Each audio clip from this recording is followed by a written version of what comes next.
I awoke suddenly, as if someone had tugged at my shoulder. The night air in the room felt damp and heavy, as if saturated with old secrets of this house. A faint unease stirred in my heart, yet shapeless, not fully formed into thoughts or fears. I could only lie there in the darkness, listening to the faint creaks of the old walls, lulling me until something changed. There was a sound beyond the door. At first, I thought it was just the old floorboards creaking under their own weight. But then, someone was cautiously trying to open the front door. My hand clutched the edge of the blanket, and I froze, listening intently. The rustling repeated, quiet but unmistakable. It was as if I'd been cast into stillness. Even my breathing felt loud, like a thieving confession of my fear. In the dark hallway, dimly lit by the glow of a nightlight, someone stood. A silhouette, almost merging with the night shadows. I recognized him. Michael. His face was half shrouded in darkness, but his eyes, there was something unfamiliar and frightening in his gaze. He seemed torn between the urge to leave and to stay, his hand hesitantly resting on the doorknob. I tried to call out to him, but only a barely audible whisper escaped my lips. Michael did not respond, didn't move, only looked at me with a strange, tense expression, as though trying to convey something without words.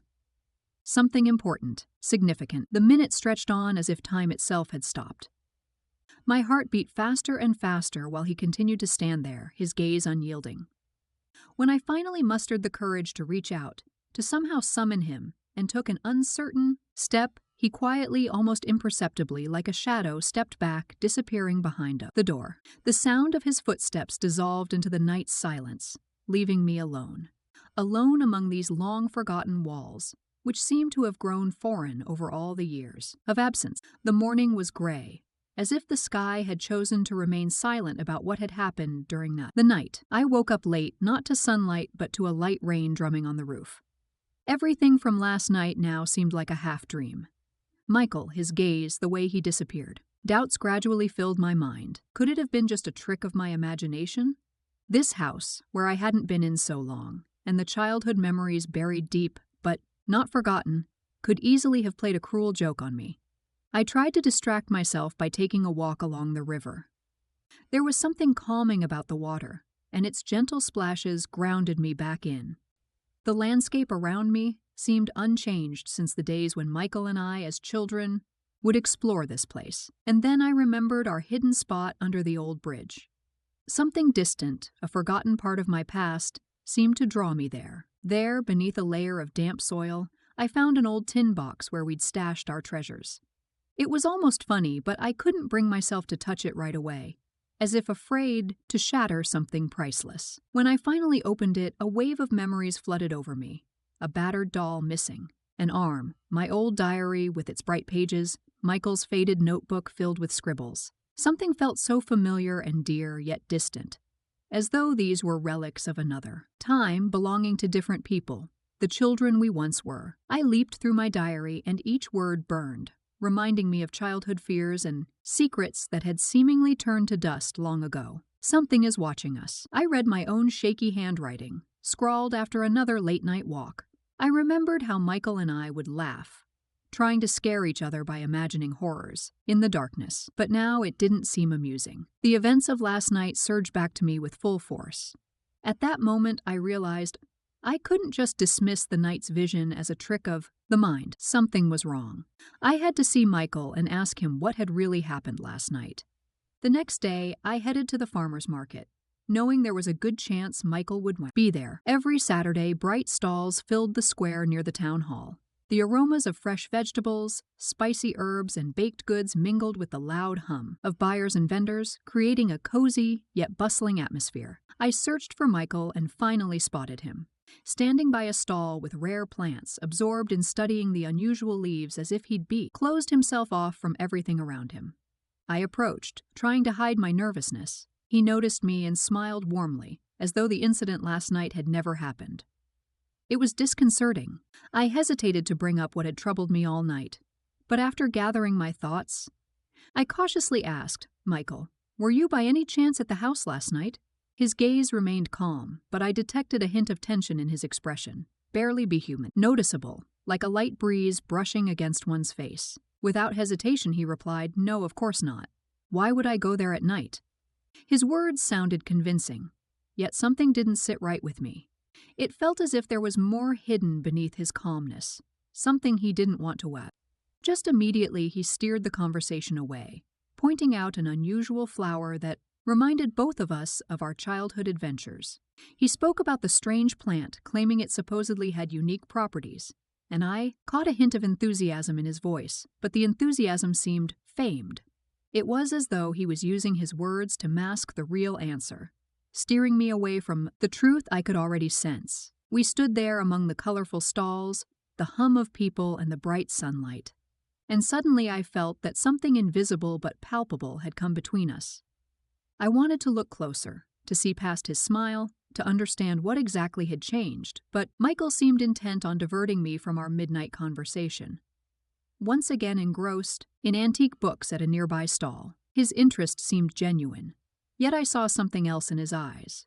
It was as if he were letting me know he wasn't ready for the truth. Or perhaps he was simply afraid of it. Later that day, Michael suggested we go to the festival by the lake, a small gathering that attracted locals and farmers from nearby towns. I agreed, hoping that this outing might shed some light on things, or perhaps bring back the easy connection we once shared. On the way to the lake, Michael chatted as usual, laughing, sharing recent stories, and I almost allowed myself to believe that everything between us remained unchanged. The festival was brimming with life, colorful tents, the smell of roasted corn, children's laughter, and the soft glow of string lights hanging from tree branches. The air carried a mix of scents, spices, freshly baked bread, something smoky and unusual. Vendors displayed handicrafts, rare plants, old books, and various exotic items. Michael led me to the stalls where a contest for the best ghostly photo was being held. Participants lined up to take pictures, and closed booths set up to resemble old attics or abandoned libraries. It was all in good fun, and I felt some of the tension within me ease. But as soon as we started taking pictures, I noticed Michael withdrawing again. He stood a bit to the side, staring off into the distance with a focused and almost sorrowful expression. It seemed odd, especially since he had always been the life of the party, the one who could cheer everyone up. I caught his gaze, and in that moment something in his eyes made me feel uneasy. It was the look of someone thinking about something deeply personal and important, but afraid to share it. I wanted to ask what was troubling him, but just then, the crowd around us erupted in laughter at the latest ghost caught in a photo, and we got swept up in the fun, like everyone else. Yet even the laughter and the lights couldn't drown out the strange feeling that had settled in me. I had the sense that Michael wanted to say something he was carefully hiding, and that feeling only grew stronger. As we left the festival, Michael was lost in his thoughts, as if none of it had affected him. I sensed he was on the verge of saying something, the words seemingly on his lips, but he only gave me a brief, meaningful look. It felt as if this evening marked the beginning of something complicated and inevitable between us, like the first wave before a storm. The next day, I decided to visit Michael at the flea market, where he sometimes sold antiques he'd gathered from his attic. The market was set up on a vacant lot outside town, and the wind tossed dry leaves in the fly air, as if breathing life into the atmosphere of long-forgotten days. It seemed like every object here held its own story, a silent witness to someone's old emotions and memories. I found Michael arranging a small collection of antique clocks on a table, each unique in shape and style, their surfaces faintly gleaming in the autumn sun. As I approached, I casually asked him where he'd gotten all these items and why clocks fascinated him so much. His answer caught me off guard.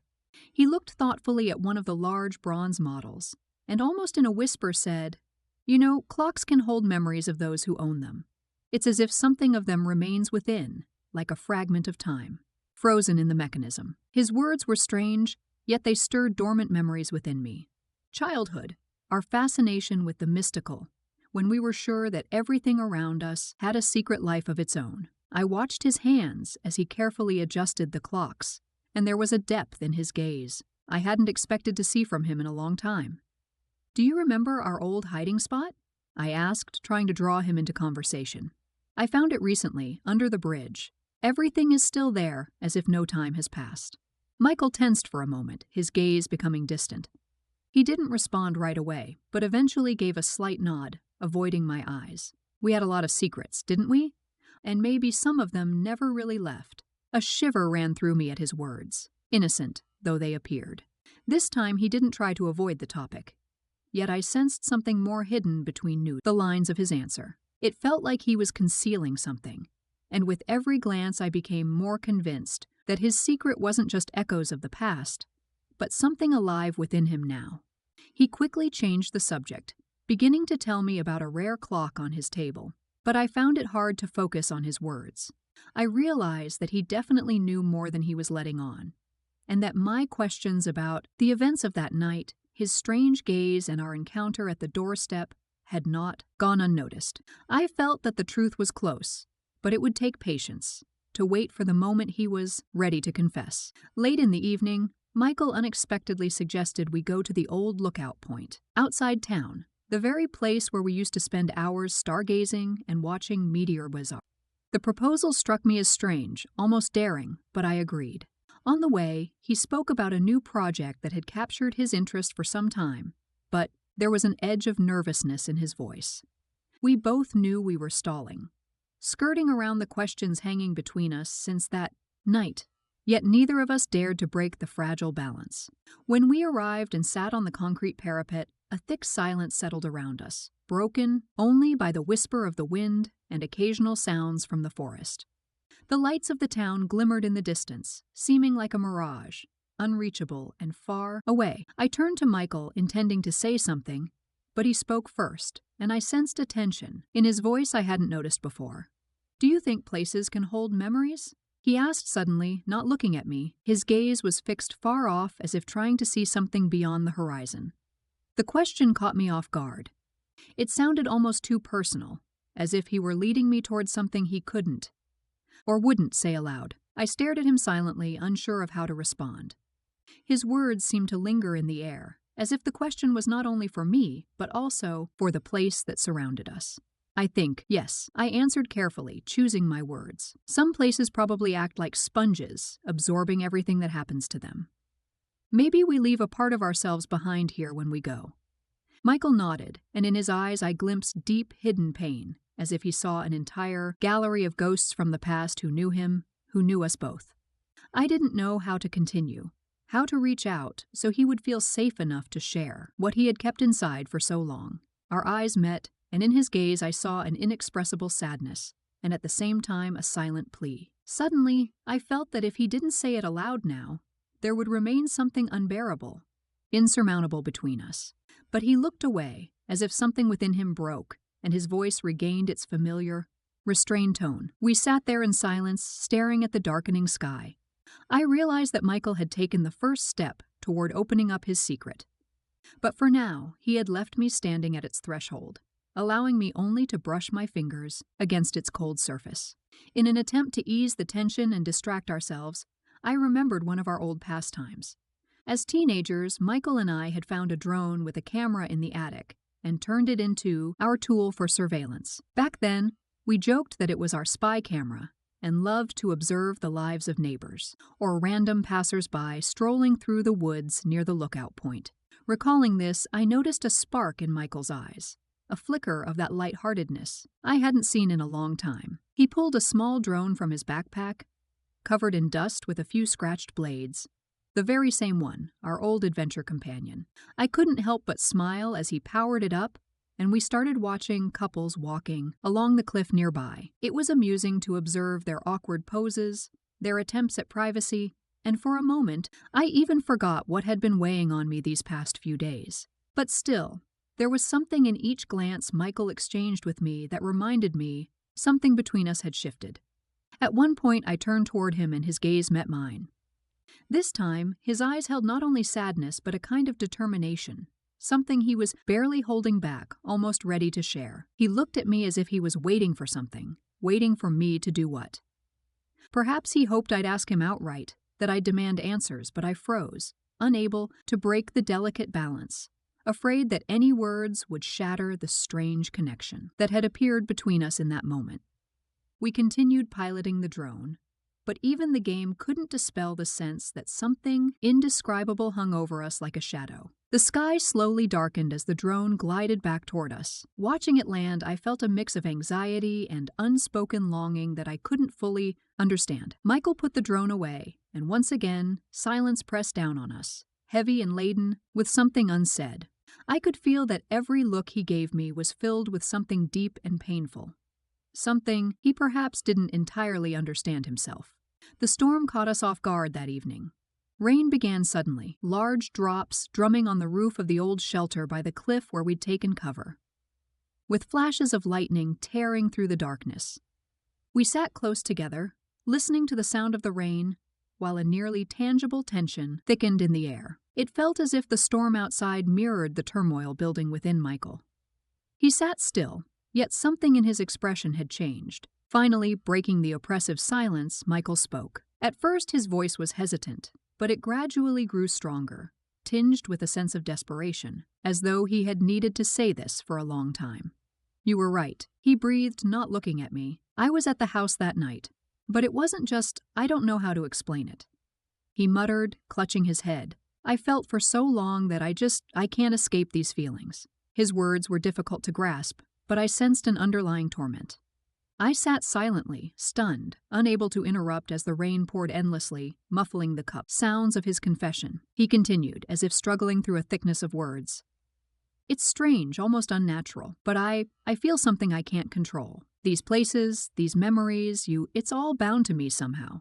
His voice was filled with pain, as if he were confessing something that had been tearing at him from within. His words stuck in my mind, unable to form a coherent picture, and I looked at him as though seeing him for the first time.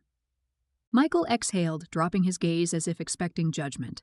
In that moment, I realized how deeply he feared losing me. Or perhaps not me exactly, but the connection we had since childhood, the secret that had made us inseparable. I placed my hand on his shoulder, trying to show that I was here, that he could keep going. But instead of words, he leaned in and kissed me.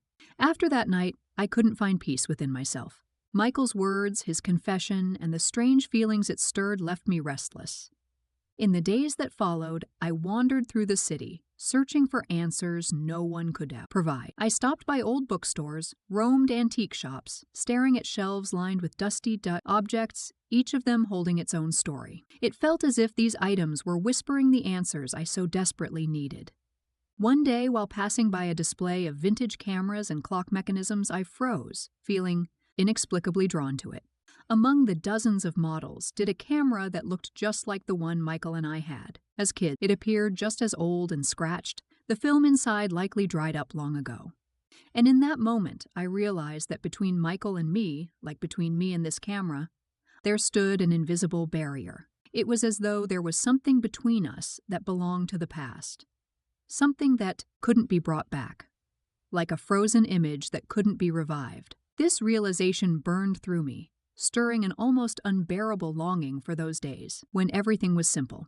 Michael and I could wander these streets, invent our own games, believe in hidden connections and secrets. But now, I understood that something had changed, that we had crossed a line where only adult feelings existed, tangled with fear, desire, and yearning. And this feeling clung to me, refusing to let go.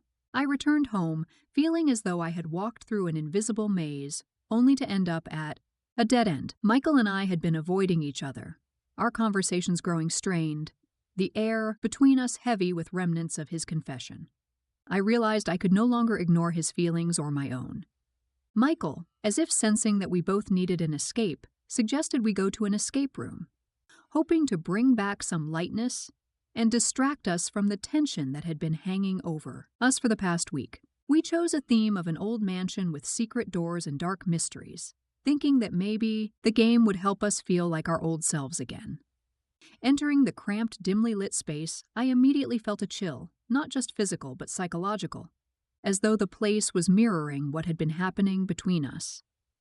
We wandered through the rooms, searching for keys and solving puzzles, trying to shake off the awkwardness. And then, at one point, the lights in one of the rooms suddenly went out, leaving us in complete darkness. I became acutely aware of how close I was standing to him, how I could feel his breath. And then we kissed again. We had only a few fleeting moments before the lights flickered back on. When the light returned, I saw his eyes. He was looking at me intently as if he'd forgotten we were just playing a game. His gaze was so deep, so filled with pain, that it took my breath away. We continued with the game, but everything felt dreamlike. My thoughts were a mess, and I caught every one of his movements, every glance until I realized I could no longer ignore it. Once outside, it hit me. We couldn't keep avoiding the truth. Whatever was between us wasn't just memories, wasn't just nostalgia.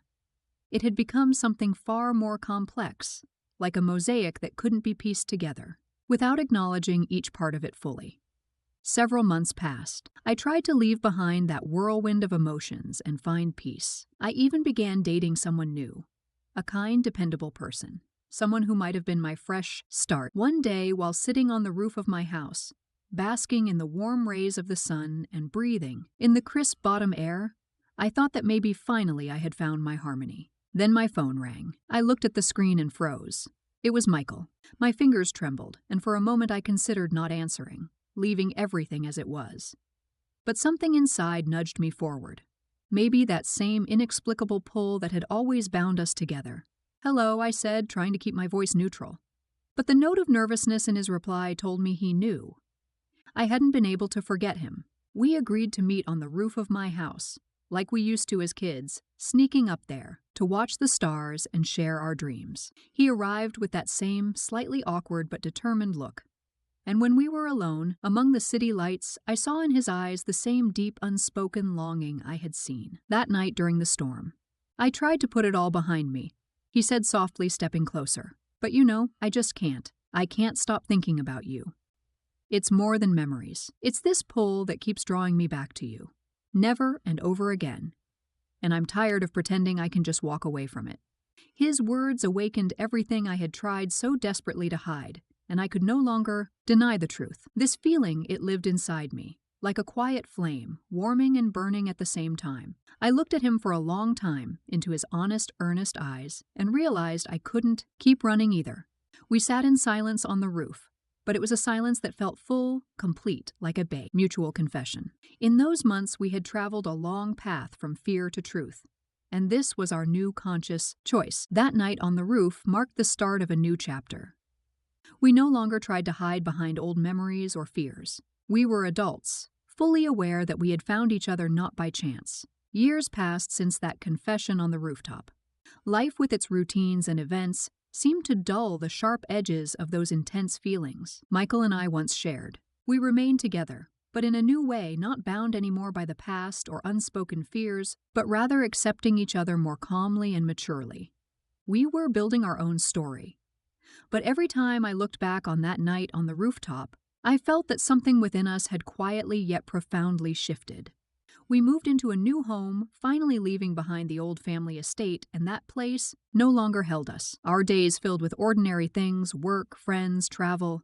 But there was always something between us, subtle and invisible to others. It wasn't passion, rather it was a quiet, understanding bond, like a warm pole that needed no words. I knew that each of us held on to the memory of how we had faced those secrets and fears together, the ghosts of our past and our doubts, and how in the end we found each other in reality. Sometimes when we sat together in silence, I'd catch his gaze, and it would take me back to that night, to the way he stood before me, open and vulnerable, entrusting me with his pain and worries, and I knew then that it had been real. What began as a childhood fascination, as shared secrets and make-believe adventures, had grown into something much deeper. We never spoke of it out loud. Time did its work, and we didn't need new declarations. Our love became something that reminded us of itself without words. It was as though life itself had taken on the role of narrator, weaving our stories into the steady, unhurried rhythm of each day. In those moments when our hands brushed, when the nights were quiet and the house filled with light, I felt gratitude for everything we had been through. And though others might not have noticed, our present, our time, was now woven with memories and an unspoken certainty that it had all been worth it. The years continued to pass, and life settled into its quiet rhythm. Michael and I had firmly rooted ourselves in our new home, and time, like a master craftsman, gradually softened the sharp edges of our past. Yet, there remained something elusive between us, a thread that stretched through all the changes, through years and routines. This sense of connection lived in the simplest things, in the habit of touching each other and passing, in the gentle smile we'd share when one of us remembered something meaningful. Sometimes random objects, lost and then found in the house, would evoke images from the more past. A book, an old notebook forgotten on a shelf.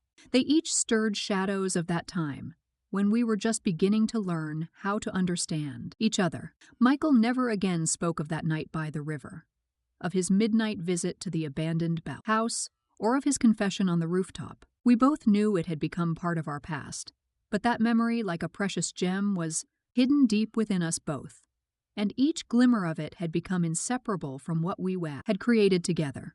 There were times when life demanded simplicity, when responsibilities and concerns pushed everything else aside.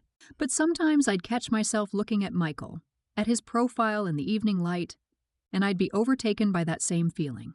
Something close to that first childish thrill, which had started as a game and ended as an unpredictable real emotion. He felt it too. He'd turn to look at me, and in his eyes there was always that quiet, unchanging warmth that only we understood.